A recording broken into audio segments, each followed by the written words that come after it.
Assalamualaikum warahmatullahi wabarakatuh. Selamat pagi anak-anak. Ya, alhamdulillah kita bisa bertemu walaupun dalam keadaan virtual untuk melanjutkan materi minggu kemarin, yakni perang melawan kolonialisme dan imperialisme. Kemarin sudah sampai pada perang Diponegoro, selanjutnya Ibu akan melanjutkan perang-perang lainnya. Kita next saja. Kita lanjut saja yang kelima ya, yakni perlawanan di Bali.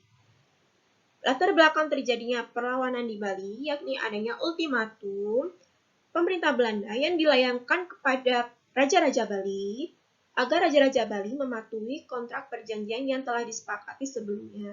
Salah satu dari kontrak perjanjian itu tentang penghapusan hukum tawan karang. Apakah kalian tahu hukum tawan karang itu? Nah, hukum tawan karang adalah berbunyi setiap kapal yang terdampar di perairan Bali merupakan milik kerajaan Bali. Jadi, hal itulah yang menyebabkan terjadinya perang Bali. Next, kita ke tokoh. Siapakah tokoh yang terlibat dalam perang Bali ini? Tentu saja Raja Bali pada saat itu, yaitu Raja Buleleng yang bernama I Gusti Ngurah Made Karangasem dan patihnya yang bernama I Ketut Jelantik. Kemudian bagaimana sih jalannya perang? Berawal dari perjanjian kontrak tadi tentang salah satunya yaitu penghapusan hukum tawan karang, tetapi pada awalnya itu Raja Bali menolak pura-pura menerima perjanjian itu. Tapi dalam realitanya, ternyata Raja-Raja Bali itu masih mentaati hukum tawan karang yang berlaku. Akibatnya terjadilah protes dari pihak Belanda tentang ganti rugi terhadap kapal Belanda yang terkena hukum tawan karang. Selanjutnya Belanda mengajukan tuntutan kepada Raja Buleleng. Raja Buleleng bersama patihnya I Ketut Jelantik menolak tuntutan Belanda tentu saja. Akhirnya terjadilah pertempuran antara pejuang Bali dan Belanda yang tidak terelakkan. Pada akhirnya Belanda itu mengalami kekalahan terlebih dahulu. Santer, berita ini terdengar sampai Batavia. Kemudian bala bantuan tentara itu datang ke Bali. Setelah itu Raja Buleleng dan patihnya terbunuh akhirnya dan kerajaan Buleleng jatuh di tangan Belanda. Tetapi pada saat itu tidak serta-merta seluruh kekuasaan Bali itu jatuh di tangan Belanda. Sangatlah sulit untuk menguasai semua wilayah Bali. Nah, pada waktu itu setelah akhir perlawanan tadi, Raja Buleleng dan patihnya itu terbunuh oleh Belanda, sehingga kerajaan Buleleng itu jatuh ke tangan Belanda. Selanjutnya muncul lagi perlawanan di daerah Karangasem pada tahun 1849. Kemudian ada di perlawanan di daerah Klungkung itu juga bisa ditaklukkan oleh Belanda. Selanjutnya terjadi perang Puputan di Badung dan 2 tahun kemudian itu muncul Puputan di Klungkung. Kita ke perang Banjar.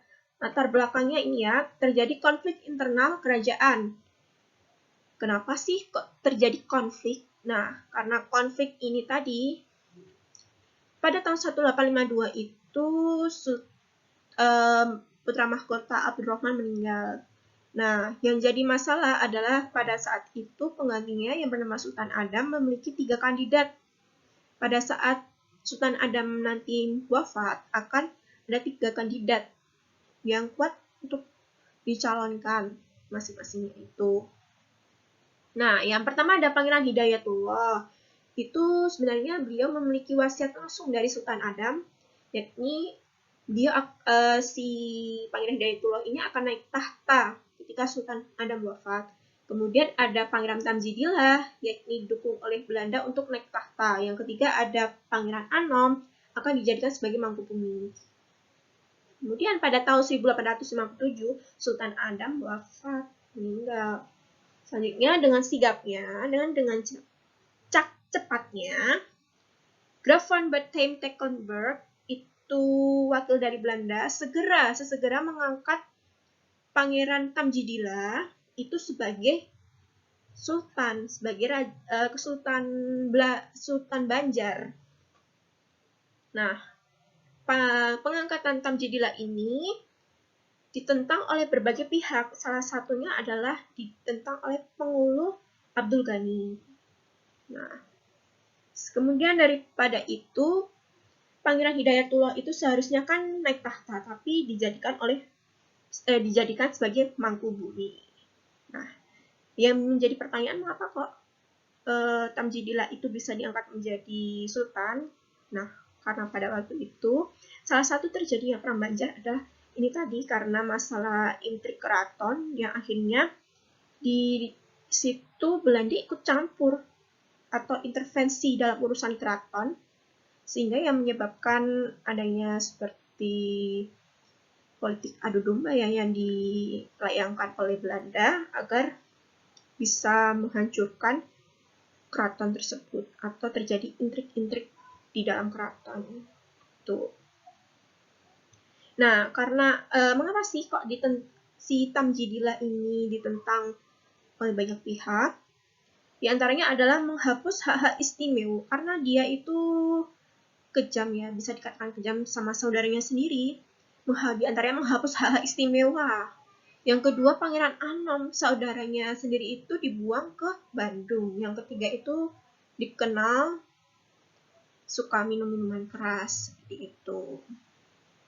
Selanjutnya yang kedua, karena konflik latar belakang terjadinya perang Banjar adalah konflik dari daerah pedalaman dipelopori oleh Aling. Nah, gerakan Aling ini itu dimulai pergerakannya itu pusatnya itu di tepi Sungai Muning.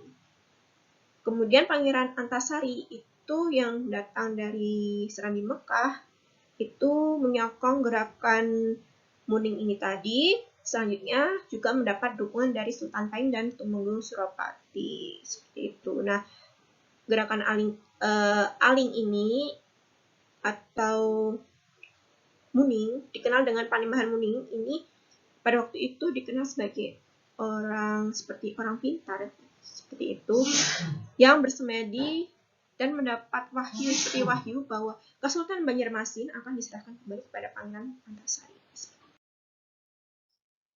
Nah, jalannya perang, tadi Panembahan Muning dibantu putranya untuk menyerang kawasan Batubara dan pemukiman orang-orang Belanda. Setelah itu Tamjidillah itu karena dianggap tidak mampu dalam memimpin Kesultanan Banjar, sehingga turun tahta, dan Pangeran Hidayatullah itu dipucuk sama Belanda untuk bergabung dan dijanjikan naik tahta. Tetapi Pangeran Hidayatullah tidak mau dan memilih untuk bergabung bersama rakyat. Setelah itu, Pangeran Hidayatullah dan pasukan menuju Amuntai dan menyerang pos-pos Belanda. Di lain sisi, pasukan yang dipimpin oleh Pangeran Antasari menyerbu Belanda di Martapura. Pasukan Antasari berhasil menyerang benteng Belanda dan pasukan Antasari berhasil menenggelamkan kapal Onrus dan merampas senjata milik Belanda. Dan saat itulah terjadi perluasan perang Banjar di berbagai lokasi. Setelah itu, kekalahan Demang Lehman, dan pemimpin lain meninggalkan medan pertempuran. Diadakanlah pertemuan dengan tokoh-tokoh pemimpin perang lainnya yang merumuskan siasat perlawanan terhadap Belanda. Setelah itu, perlawanan berkobar di berbagai tempat. Nah, karena dinilai perlawanannya itu tidak seimbang karena pasukan Belanda itu lebih banyak jumlahnya, makanya Pangeran Hidayatullah dan pasukannya itu bergerilya. Kemudian pasukan Hidayatullah itu tertangkap dan diasingkan. Kemudian akhirnya diasingkan pasukan itu. Kita berlanjut ke perang yang ketujuh, yaitu perang Aceh.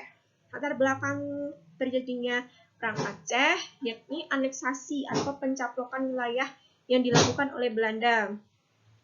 Nah, latar belakang yang lainnya adalah karena adanya Traktat London pada 17 Maret 1824 yang berisi Belanda mendapatkan kembali tanah jajahannya di Kepulauan Nusantara, tapi tidak dibenarkan untuk mengganggu kedaulatan Aceh. Nah, dari Traktat London itu bisa dikatakan bahwa Aceh itu merupakan daerah istimewa karena pada waktu itu sebenarnya pemerintah kan pada waktu itu Aceh berada di koloni Inggris sehingga tidak diperbolehkan untuk disentuh sama Belanda. Akhirnya muncullah Traktat London ini. Tapi karena keinginan Belanda untuk menjadikan Aceh juga sebagai daerah jajahannya, makanya menggunakan segala cara, menggunakan berbagai siasat licik untuk menguasai Aceh. Selanjutnya kita beralih ke latar belakang yang selanjutnya, yaitu pada Februari 1858 itu terjadi Traktat Siak. Nah, ini yang berisi tentang Siak mengakui kedaulatan Hindia Belanda di daerah Sumatera Timur yang mencakup Deli, Asahan, Kampar, dan Indragiri. Padahal di daerah itu pada awalnya itu masih menjadi wilayah tanggung jawab Kesultanan Aceh. Seperti itu. Yang keempat, adanya Traktat Sumatera. Nah, hal inilah yang menyebabkan perang Aceh itu berkobar karena semakin kecilnya wilayah Aceh sehingga Kesultanan Aceh itu semakin sedikit karena adanya aneksasi yang dilakukan oleh pemerintah Hindia Belanda. Seperti itu. Next, tokoh yang terlibat dalam perang Aceh diantaranya ada Tengku Imam Lewung Batas, Sultan Mahmud Syah II, Muhammad Daud Syah, kemudian Tuanku Hashim Bana Muda, ada Habib Abdurrahman yang pergi ke Turki. Ini Habib Abdurrahman itu pergi ke Turki untuk meminta bantuan. Soalnya ada Tengku Cik Diktiro, ada Panglima Polin, ada Uli Balang itu bangsawan, ada ulama, ketua adat, rakyat Aceh. Kemudian bagaimana sih jalannya perang? Jalannya perang ditandai pada 2 November 1871 itu tentu saja menjadi ancaman bagi Kesultanan Aceh. Sehingga Sultan Aceh mencari sekutu. Dan Habib Abdurrahman tadi pergi ke Turki mencari bala bantuan. Belanda mengultimatum Kesultanan Aceh harus tunduk ke pemerintah Belanda.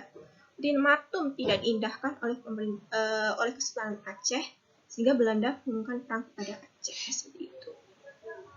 Nah, pada waktu itu pada tanggal 5 April 1873 agresi itu mulai dilancarkan oleh Belanda. Para pejuang Aceh mampu menahan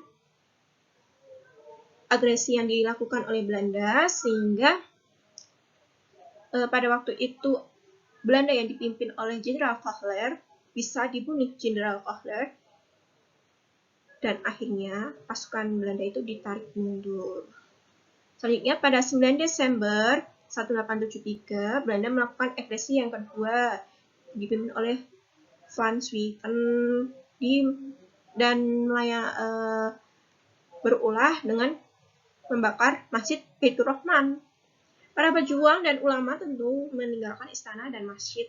Selanjutnya, Belanda mulai menduduki istana setelah istana dikosongkan oleh Sultan tadi.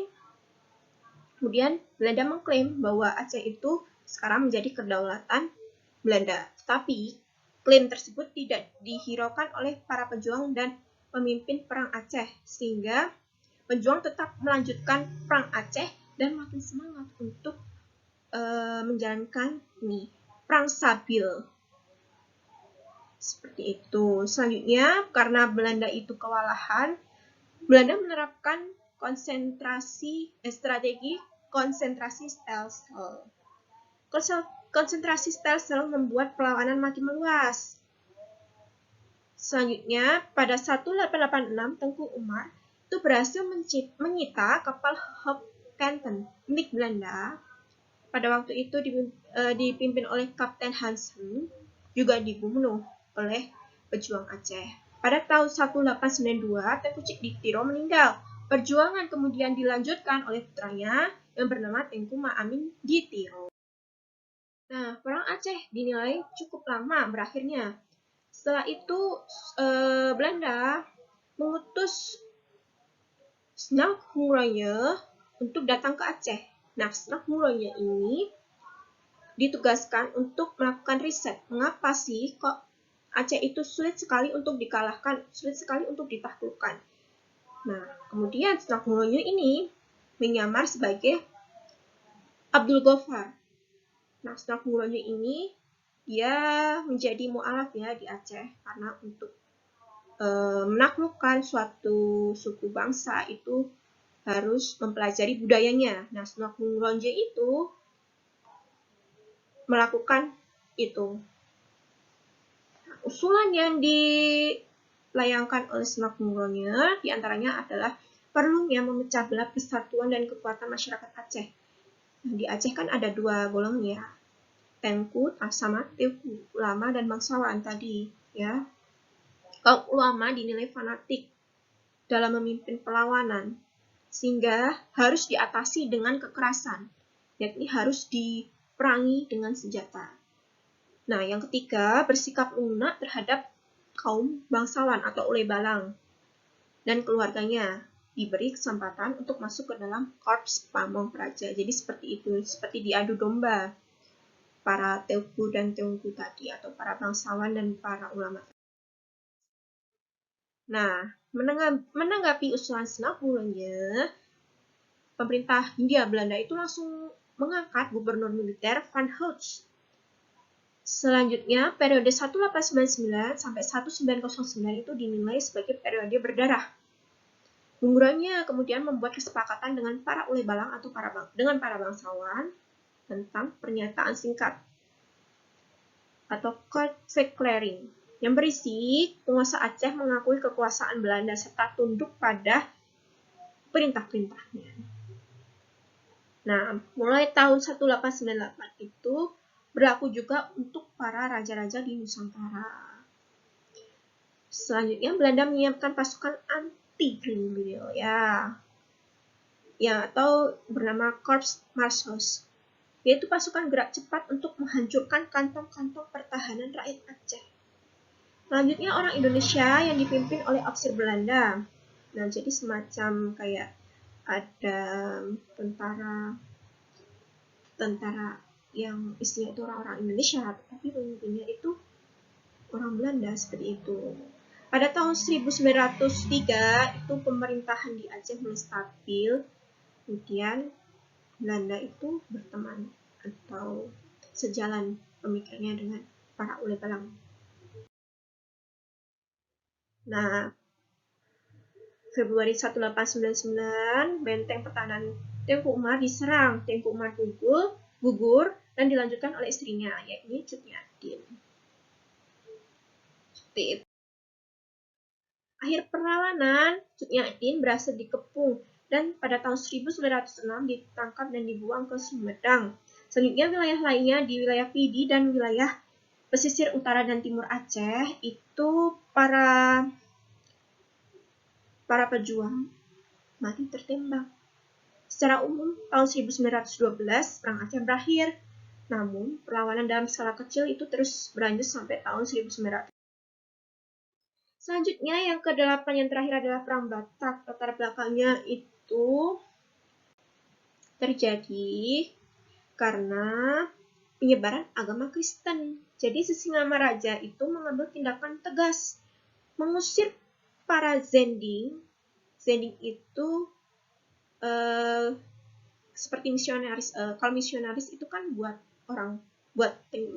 penyebaran yang menyebarkan agama Katolik. Tapi kalau Zending itu Kristen, agama Kristen. Nah, yang selanjutnya pembakaran pos Zending di Silindung. Nah, Belanda di Silindung itu terus memperluas kekuasaan di bawah pimpinan Kapten Shelton. Itu menyerang Bahal Batu. Sementara Batak di bawah pimpinan Sisingamaraja 12 itu mempertahankan Bahal Batu.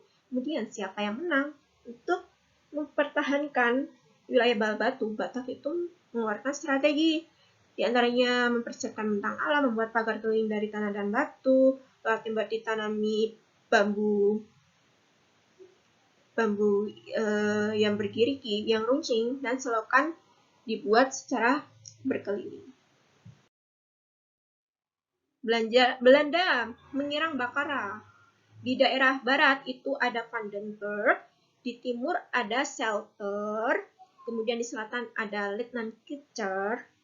Nah, sehingga Bakara itu yang ada Sisingamaraja dan pasukannya itu dikepung oleh Belanda.